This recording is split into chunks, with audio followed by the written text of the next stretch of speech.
amane kuphela 8, 9, 10 and 58.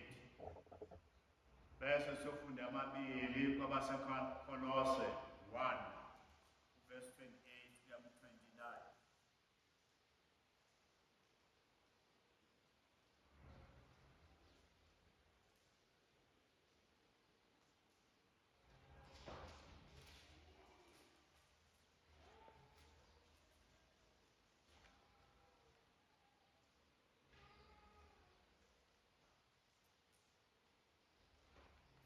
Asifundele omunye. 1 Corinthians chapter 15 verses 8, 9 and 10 and 58.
Then abaseKolose 1, 28 to 29.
Namhlanje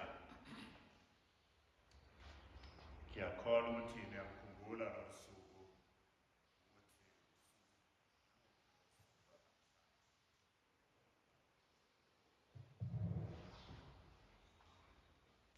ngiyakukhumbula lo suku. So 27 April. Izwa ukuthi i-Freedom Day, ya? Ilanga esaqala ngalo ukuba siyovota. Sasivotelwa iy'ngane ezino-18 years. Zona ezazizama-decisions ukuthi ubani ongaba uGavana. Esimhlophe thina esimnyama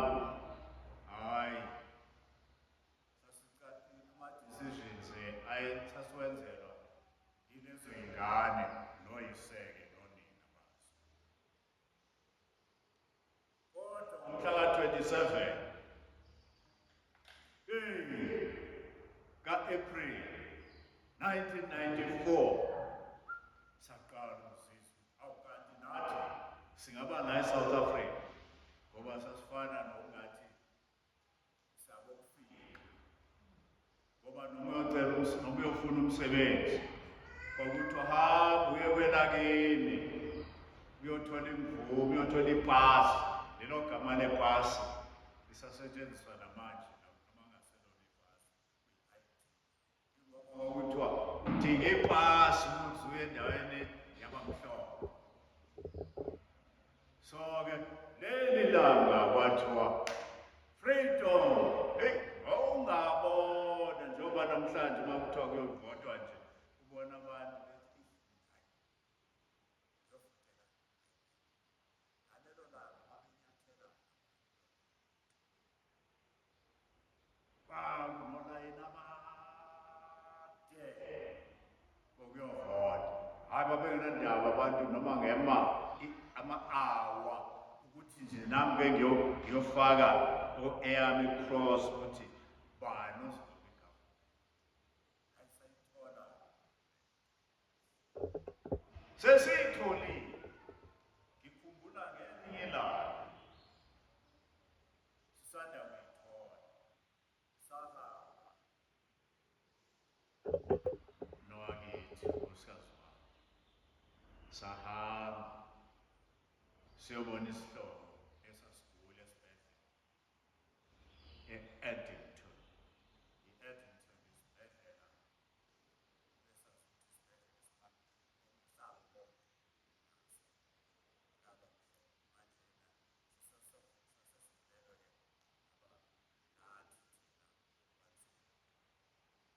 kuleso sibhedlela uma sifika khona kukhona into esayibona. Kwakunuka, kwakungcolile, kwakungabekezeleleki iphunga elalikhona.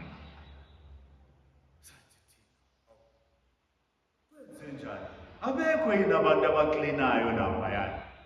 Hayi, babekhona, kodwa babekhululekile.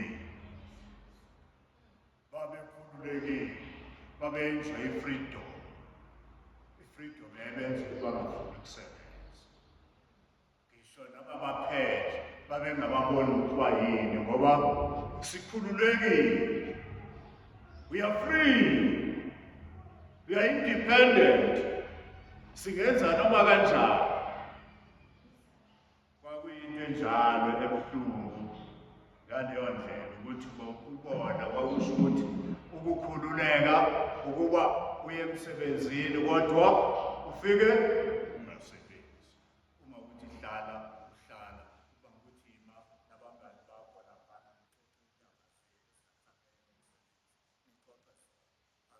nkhululeka. Kwakukhona leyo nto. Angikwazi-ke okunye okwenzekayo ngenxa yakho ukuthi hayi sesikhululekile manje. Ziningi ezinye izinto ezibuhlungu ezenzekile ngoba sesikhululekile. Sihlulwa uJulius Nyerere wase-Tanzania, owayepresident wokuqala wase-Tanzania. Esakhe isiqubulo, eyakhe imoto wayethi Uhuru Nakazi, ekusho ukuthi freedom and hard work. Inkululeko isho ukusebenza, isho hard work. Ileyo nto esihlulile la eSouth Africa ukuthi sazi ukuthi being free means you are free to work. Wenza umsebenzi ungene ugamanxe.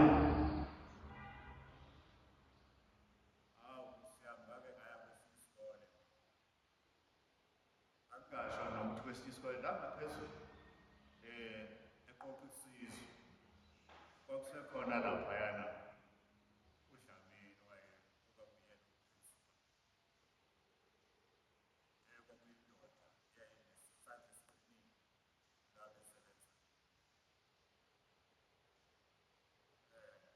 Mina othisha bezicambalalele nje bebothilana ngesikhathi sesikole. Principal ake.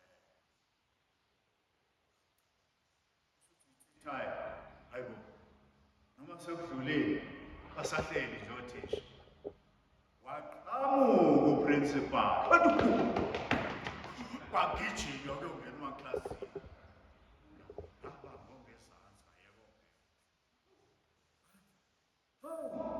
Madoda, othisha phambi kwezingane yibona benza lento ekufuneka ekudinga ukuthi baze babone uba umphathi ukuze basukume bawusebenza.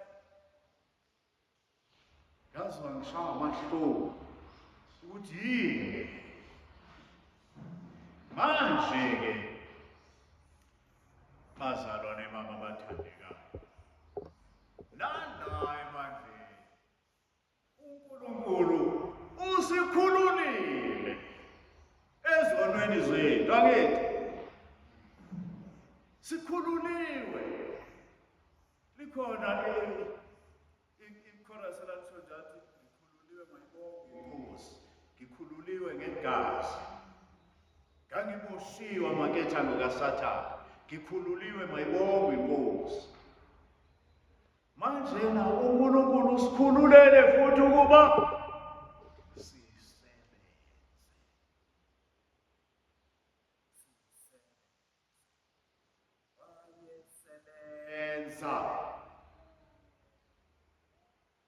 wayesebenza umuntu esesezonweni, usebenze ongathi uzohola. Uyakhumbula lapho izinto azizenza ukuthi wawuzenza isifu kukhona okumele ugamanxa ungene impela ukuthi ngizokwenzisisa ukuthi kubonakala ukuthi ngiyayenza lento. Ingane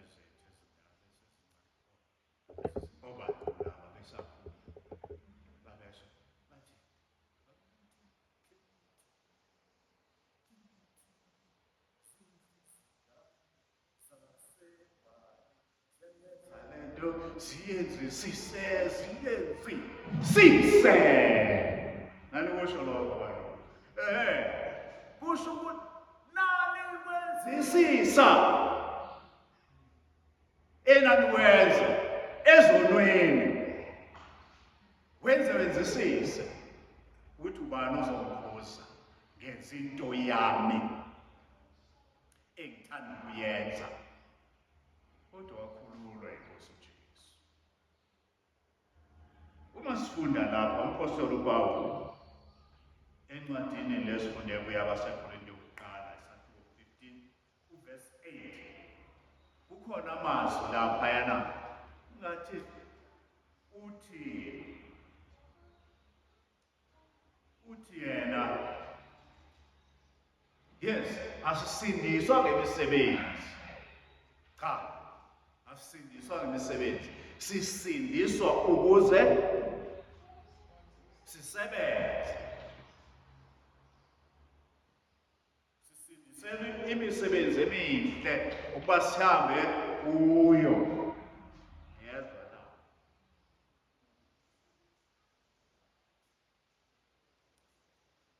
awufundi uverse 8 lapha.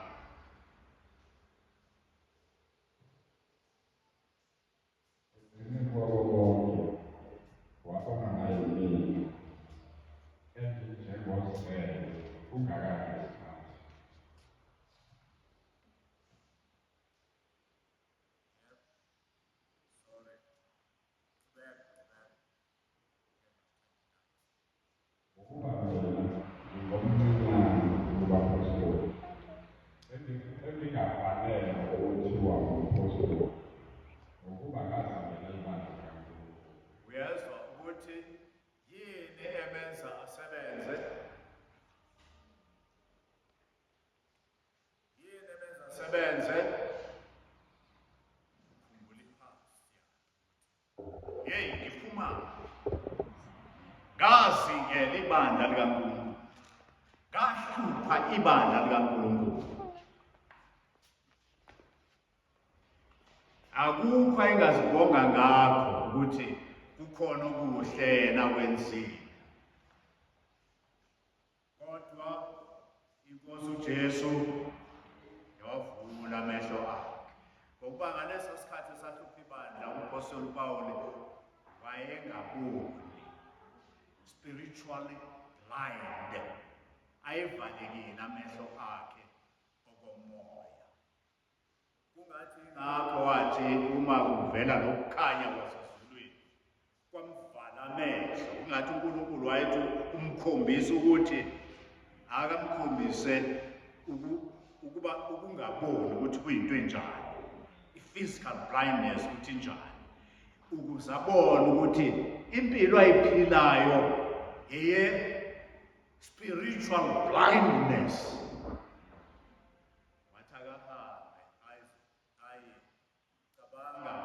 Ezithembe insizwa ukuthi ukwenza yonke into, manje usehamba kukhonjiswa indlela, useyabona ukuthi ahambe aye kulowo muntu okwathiwa usemgwaqweni ekuthiwa o-straight road, khona indoda ekuthiwa Ananiya, hamba kuyona izokutshela ukuthi fani kwenjani. You are blind ezintweni zikaNkulunkulu. Avalekile amehlo akho ezintweni zikaNkulunkulu. Hamba uye kumuntu ozokuvula amehlo. Wona lana-ke uma esekuvula amehlo abe sekutshela ukuthi kufanele wenzeni.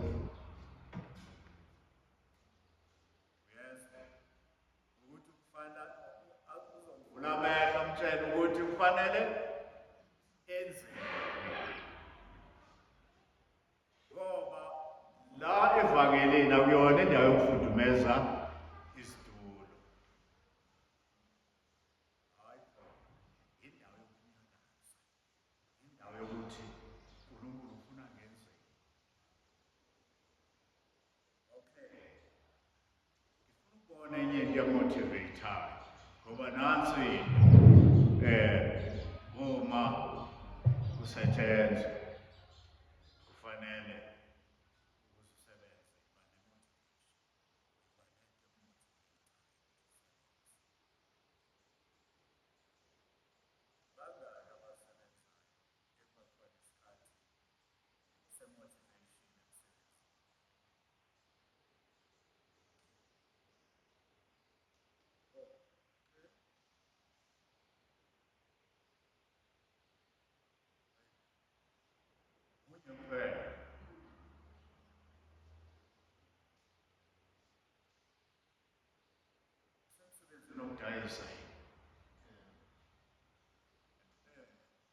yes.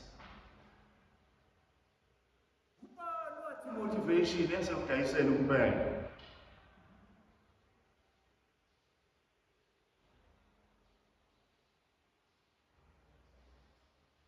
Obani abaphethe emsebenzini la?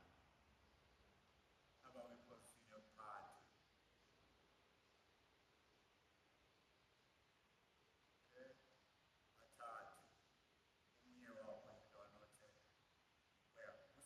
Motivator.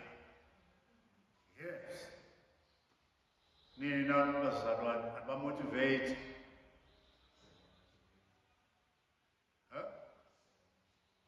Angibonanga mzala. Ngifake kancane. Kukhona isikhathi ukumotivate, kufana imotivation uma motivator uvuswa lokho ngaphakathi kuwena ukuthi ufune wenza, ungakhushwa noma uhlangabezana nama-disappointments. You keep on going. Kaba ba-motivator abaze basho bathi, when the going is tough, the tough get going. Motivation yena. Umotivatwe yini uPaul? Ngithe okokuqala wamotivatwa ukuthi yilapho ephuma khona. Ngakhishwa lapha yani. Nami ngidinga ukuthi ngikhombise ukuthi cha, uma ngikhishiwe udake kwishiwe emnyameni, nama ngikhipha abanye bomnyameni. Okwesibili, into emotivator ilaphayana kuverse 10 kwabaseKorinte bokuqala, kuverse 10, 29 and 10. Amani yini mfaka u-20, u-9 no-10, sorry.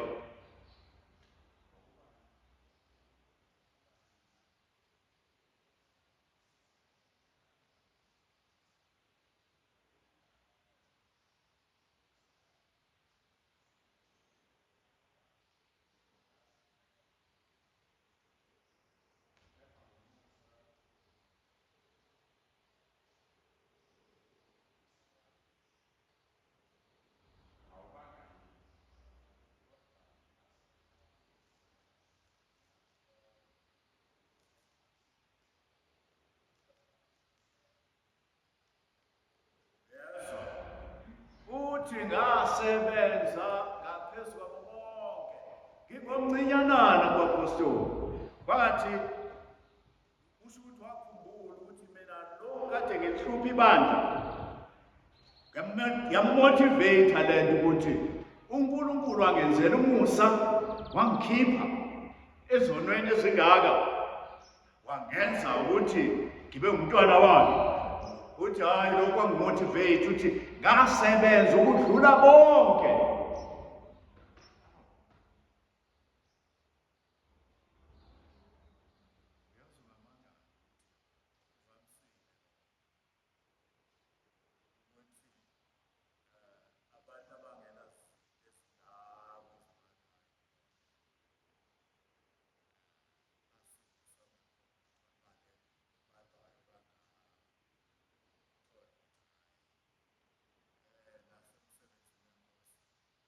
Motivate lo. Kodwa nozazi ukuthi ngikhishwe kukhona lokho nje. Inkosi ifuna ngenzeni-ke manje ngoba bengiphuthele ezonweni. Okwesibili-ke uthi wamotivatwa umusa kaNkulunkulu. Nansi motivation yesibili. Igama elithi-ke umusa likhuluma, lingasho kwesinye isikhathi umusa lisho lokho ohlonyiswe ngakho, isiphiwo akuphe sona uNkulunkulu ngenkathi kuthiwe umusa, charis, grace, musa. Usindise maqeda ubona ukuthi hayi bo, nakho uNkulunkulu engibona engathi ufuna ngikwenze. Leso sipho onazo akunike sona, hayi umusa loyo.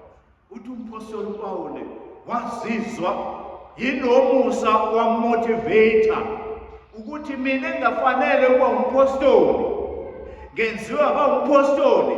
Let me do this apostolic work.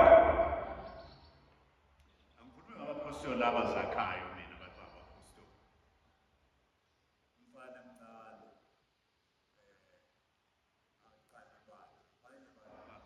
uqala ngoba ebhuti emculweni ugcwala abantu ehholo la icula khona bese ekutheni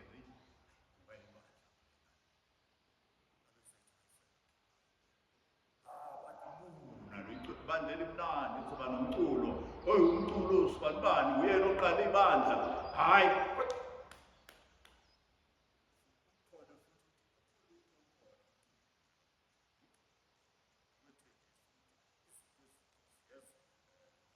yeza ilokhu yeza uyeza sengungumphostoli. Akusashiwo umfundisi umpostoli. Angikhulumi ngalokho mina. Umpostoli wayekhethwa uJesu direct, noma umuntu ohambe noJesu, uJesu sela emhlabeni, yinoyo umpostoli. So Paul wayengazange ahambe noJesu sela emhlabeni. uJesu wasibonakalisa esesezulwini, wasibonakalisa kuyena. Umusa ongaka ngizokwenza umpostoli. Yikho kwamenza wathi hayi ngeke izosebenza. Awubangayize umusa andinikeze wona uNkulunkulu. Manje-ke nawe yize ungesiye umpostoli.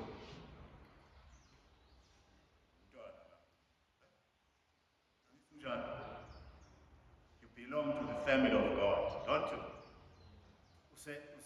Usemndenini kaNkulunkulu. Akunjalo? Usemndenini kaNkulunkulu. Umusa ongaka. Kulo mndeni kuNkulunkulu kukhona isipho akunikeze sona. Uyasazi?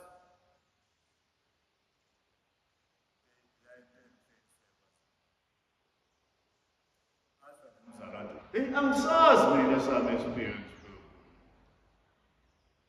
Nithi umuntu uma esindiswa uthola isiphiwo sikamoya. Angisazi sami.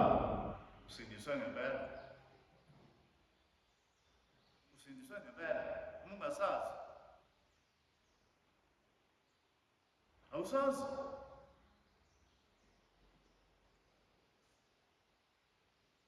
Samotivate-ke umpostoli Paul.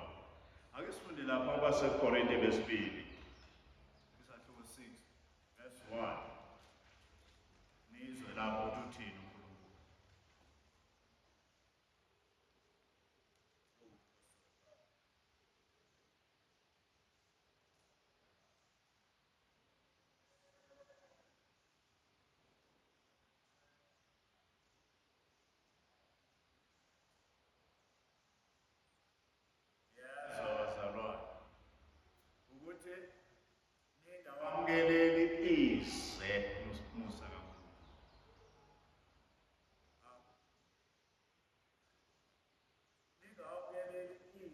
Umusa kaNkulunkulu. Ungalamukeleli ize, ungasamukeli ize isiphiwa kuphasona uNkulunkulu.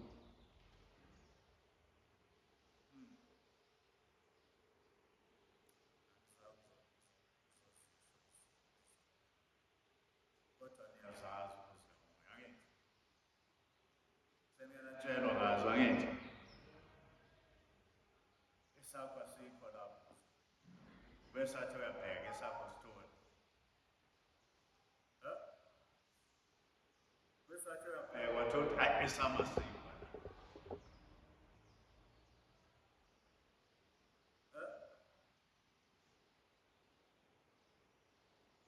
Uthe uyabheka ngasithole sakho.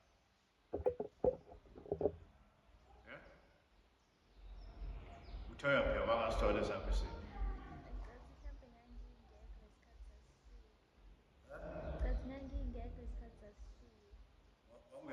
Ukufundiswa ngazo. So lokho kwenza ukuthi ungasazi sana. Okay. Usenkosini, you are sure. You are sure.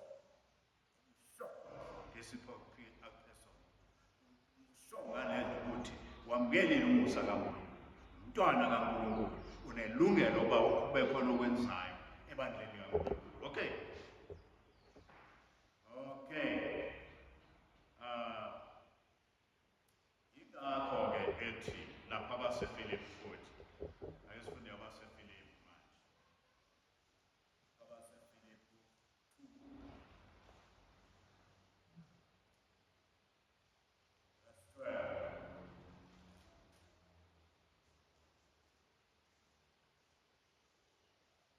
Verse 12.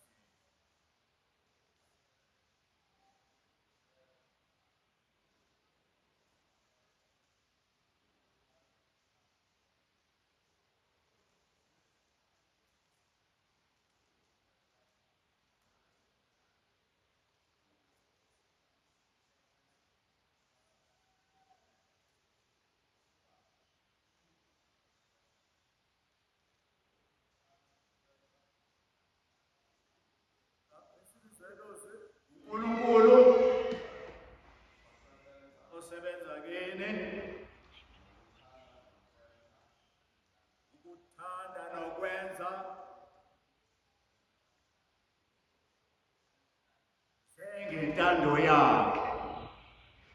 Uye owenzayo. Ayikho leyanto ekhona kuwena ethi ngifuna ukwenza something for the Lord. Ayikho leyo nto. Ayikho. Ayishoni bazalwane. Ayikho. Ikhona. Do it. Do it. Ususaba. Lento ethi angenze lokho esuke ekutheni uthanda uNkulunkulu. Do it. Awunaso isipho sokuhawela. Nakancane ngoba uyothola ukuthi lezi zipho zilapho wayekhulunywa ngazo, uyothola ukuthi kwesinye isikhathi sinazo sonke kodwa asiqamile kangako. Asiqamile kangako zonke kodwa khona esisodwa esiqamayo. Ake ngithi sokuhawela nje. Umhamba la kanye uhlangana nalabo ekuthiwa amaphanga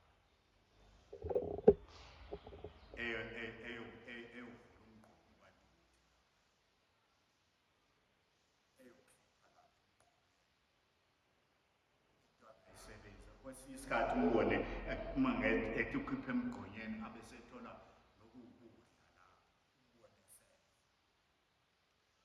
uthini wena?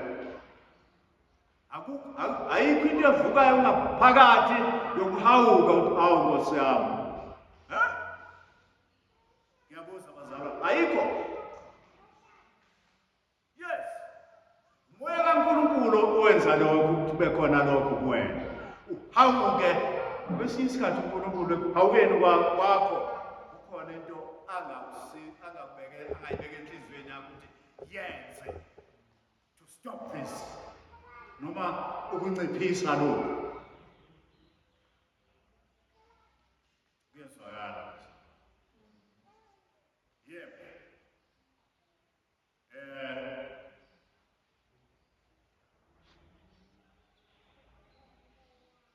Uma ubona umuntu edlala izona.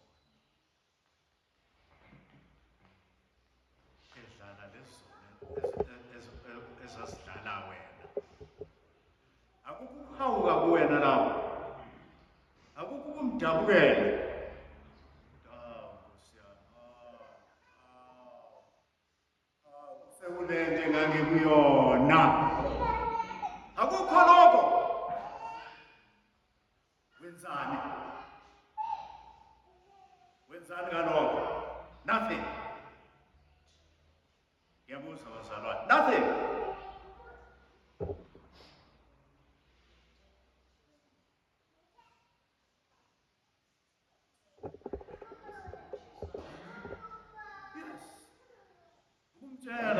Njengayo uPawulu ukuthi nganginje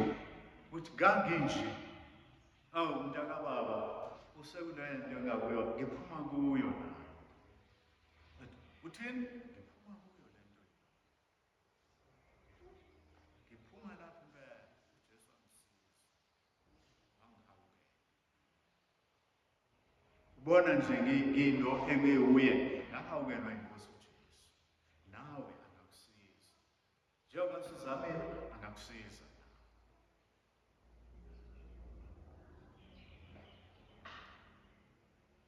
Uthola omunye uno-blue eye.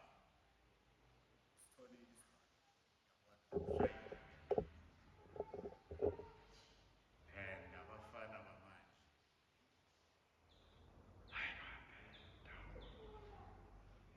Ushaya intombazana.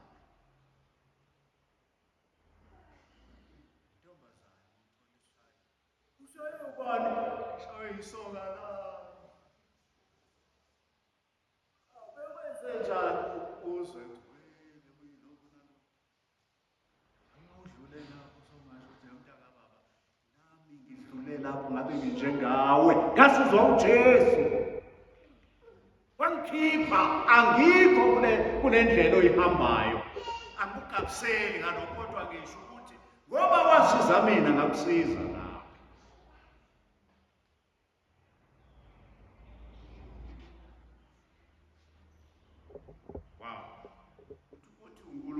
osebenzayo. Awuqhubeke.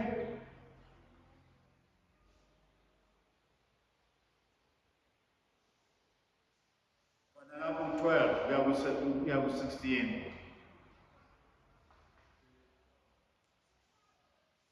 Lwabasefilipi.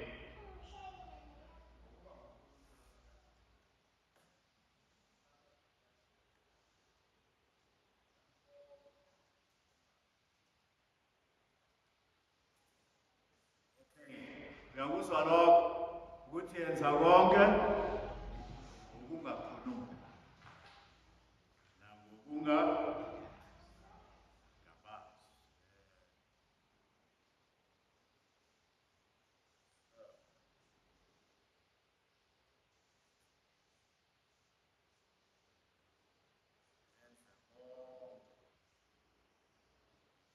Grumbling and disputing. Konke ukwenza wenze.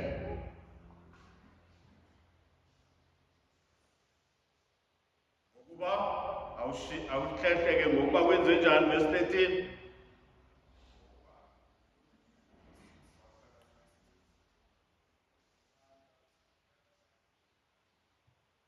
Ngoba uNkulunkulu osebenza kuwe. uNkulunkulu losebenza kuwe. Uthande intando yakhe uyenze futhi. Yenza lokho okuthandwa uNkulunkulu. Bese kuthiwa futhi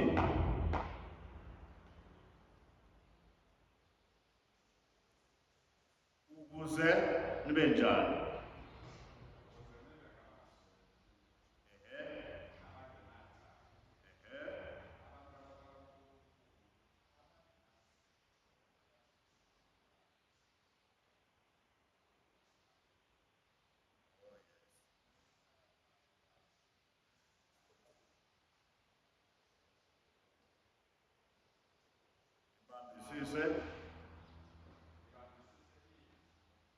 Ambisizwe lokuphila sime nabo nje ulapho phakathi kwalabantu already impilo yakho kusebenza,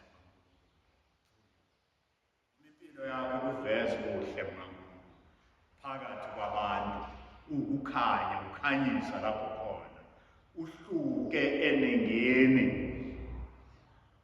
Khulunywe ngalaba bagijima maqhamuka usupervisor uma engekho usupervisor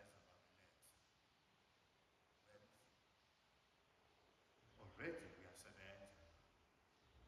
Bathi behleli i-tea time kuthiwa 15 minutes, wena ukuthi bona eyenza 30 minutes, wena yenza 15 minutes, ubashiye behleli uyowenza umsebenzi bathi avezenza ngcono.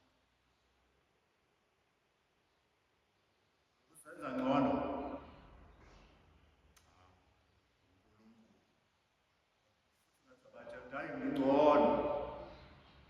ngingcono uNkulunkulu ongenze ngangcono.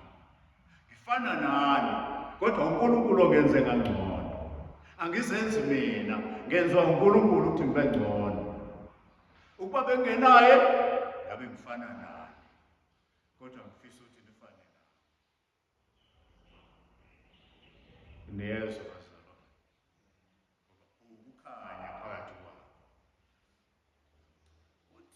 Uthi lapho umpostoli Paul futhi wayemotivatwa uthando lukaNkulunkulu. Awusifundele laphayana kwabaseKorinte lesibili.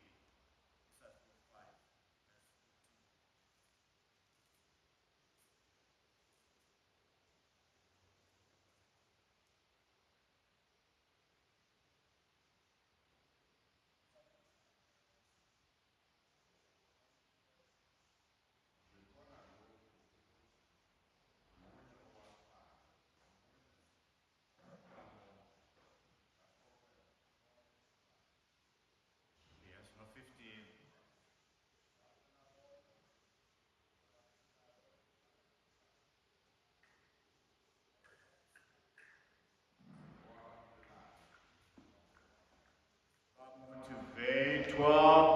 Umotivatwa uthando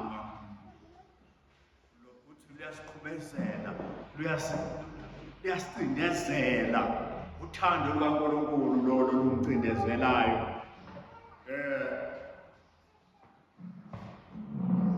Ubonga umusa laphayana uyayahambe laphayana eSindebele uyayufike nale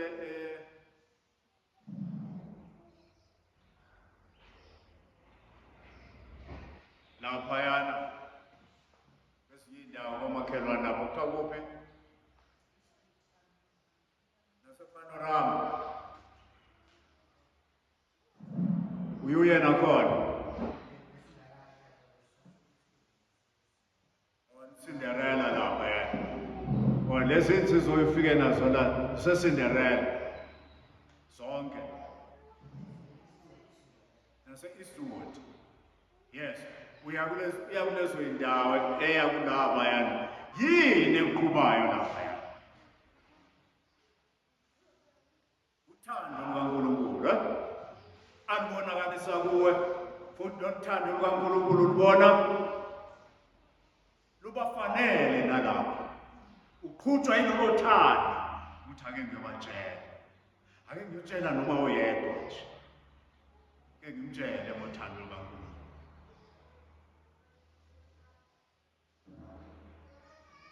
Bangaka wabatshela this week, this month, bakhona sokubatshela ngothando lukaNkulunkulu this month.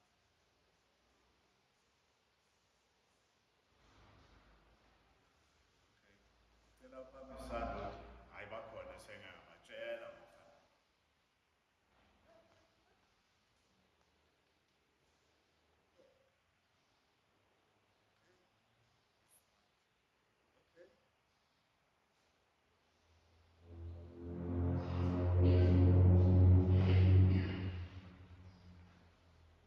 Bangaka bathi hayi sengabatshela ngothando lukaNkulunkulu. Ngakho ngisasho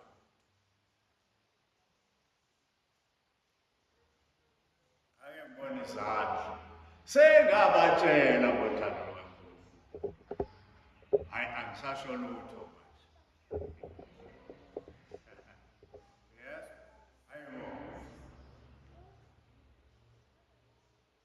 Bakhona abathi sengabatshela. Okay, ake ngiboneke abangabazalwane abathi angikatshele muntu nje ngothando lwami. Selokhu ngasengizwa. Ake ngibone izandla. Okay. Hayi kuhle nalokho ukuthi ngoba yonke into inesiqalo sayo, ha? Yes. Ubatshele nje ngothando lukaNkulunkulu ukuthi uyazi uNkulunkulu uyakuthanda. Umtshele enze ububi ukuthi uyazi ukuthi uNkulunkulu uyakuthanda kodwa akayithandi le nto yenzayo. Ngenxa yokuthanda angathanda ukuthi uphume. Kulokho nje akho mazwi amaningi, akho buciko bakuthi hayi mina angisiyo umshumayeli, angikwazi ukushumayela. Just tell the person uNkulunkulu uyakuthanda. Yilo uNkulunkulu othanda mina, uye futhi othi angizokhuluma nawe ngothando lwakhe ngoba uyakuthanda. Ngiyakwazi uthando lwakhe wena uthini ngothando lwakho. Okay, yilo lo thando olumqhubezelayo. Ekugcineni la ngifuna sifunde khona wamotivatwa ukubuya kwenkosi. Wayemotivatwa ukubuya kwenkosi. Imagine inkosi ifika ungekabi khona wayedwa lokuzokwamtshela ukuthi uJesu uyamthanda. Ukuthi uzothini? Ya, wasenzani? Hayi, Nkosi, angenza lutho. Ngakusindisa ukwenza lutho? Hayi, bengazi ukufanele ngenzini. Ngempela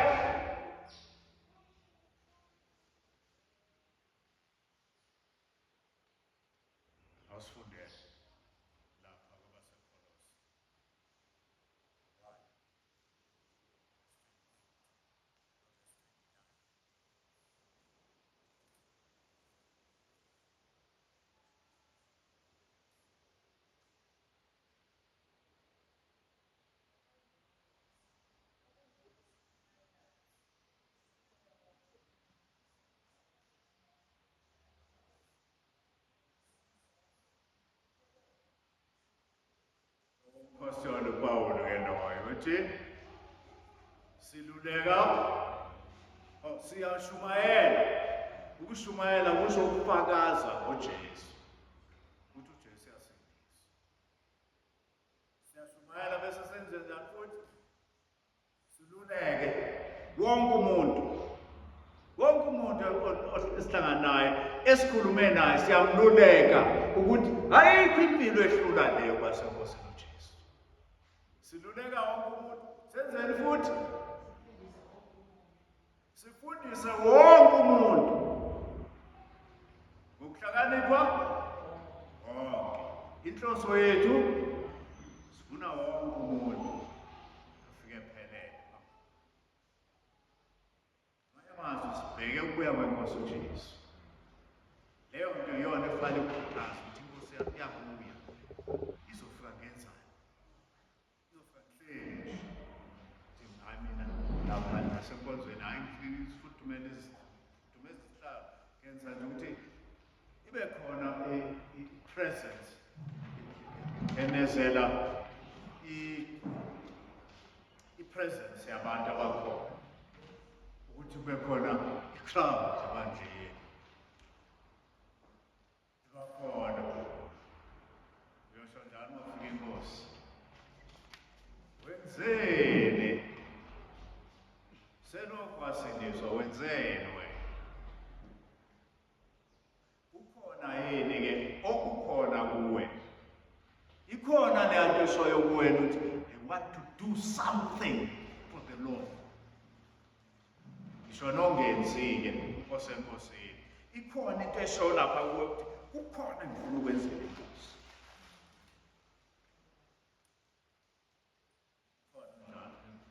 Kunjani?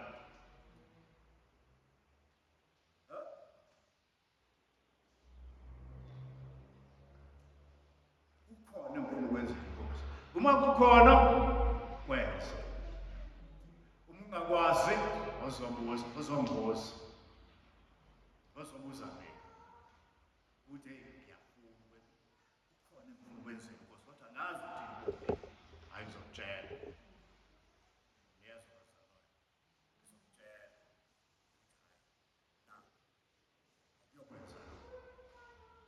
Uma ukwenza kwehlula ubuye uzongitshela ngikwenzile ukuthi angikwenze kodwa kufike kwangihlula. Sengizokutshela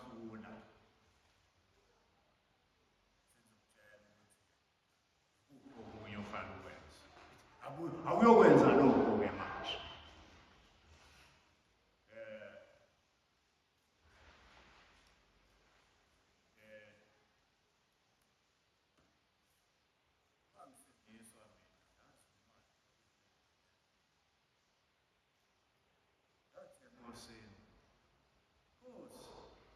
Ngingakasindiswa khona into ebekuzenza. Sengisindiswa ufuna ngenzeni? Ngahlala nalokho nje.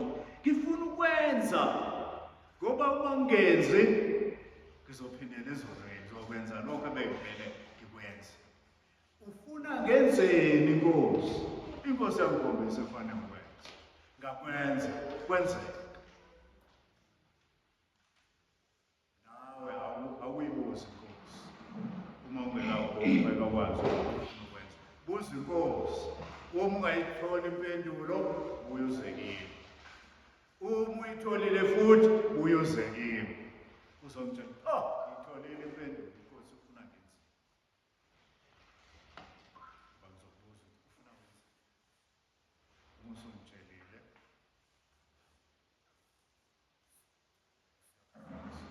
ukhona nje eyodwa into engilongimemezela lapha.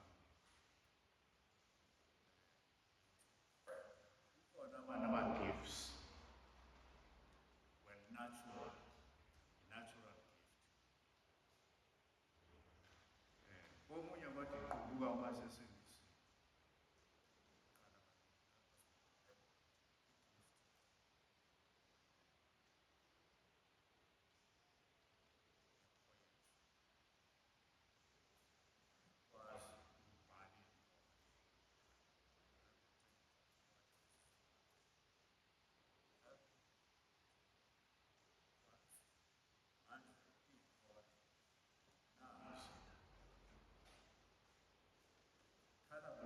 sicula amaculo amadala futhi abhalwa abantu ababefika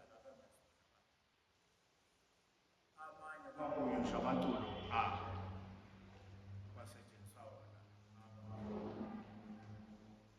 thina asikwazi ukukhompoza. uNkulunkulu akasebenzise leyo gift akunike yona yokukhompoza.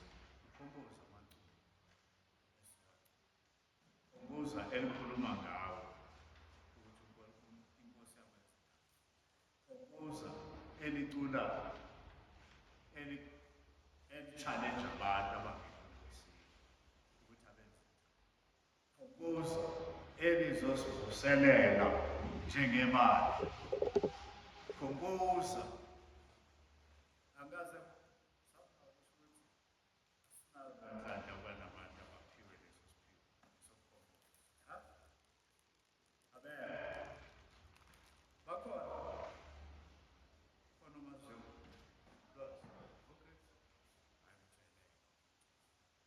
hayi manje siyakuyena umtshela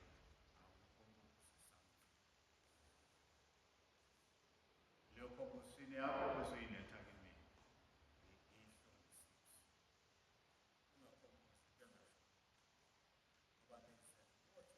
namhlanje engasho lutho enyakasayo nje angithi senalento yini ithomoyi kufanele kwenze ithomoyi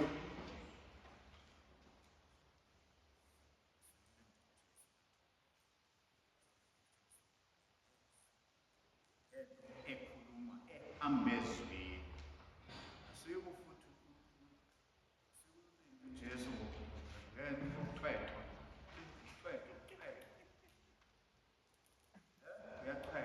sokhona umdanso wokuthwetha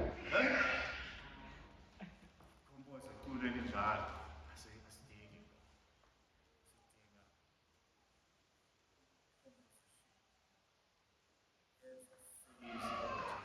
sivuselele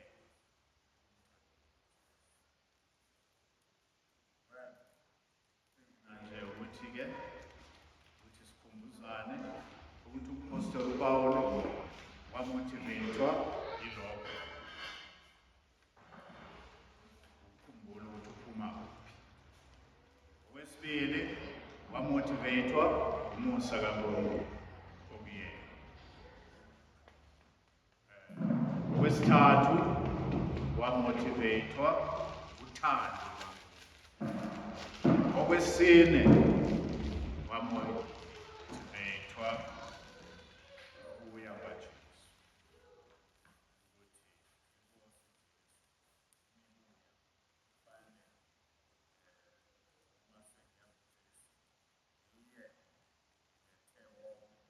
Nabantu embalethe bephelele kuKristu ngoba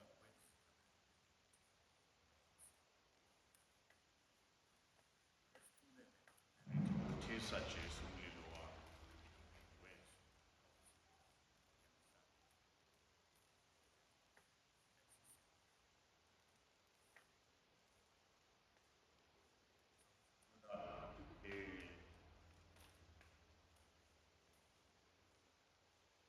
1, 2,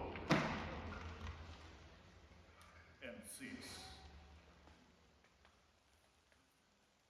Verse 1, verse 2, and verse 6. Number 73.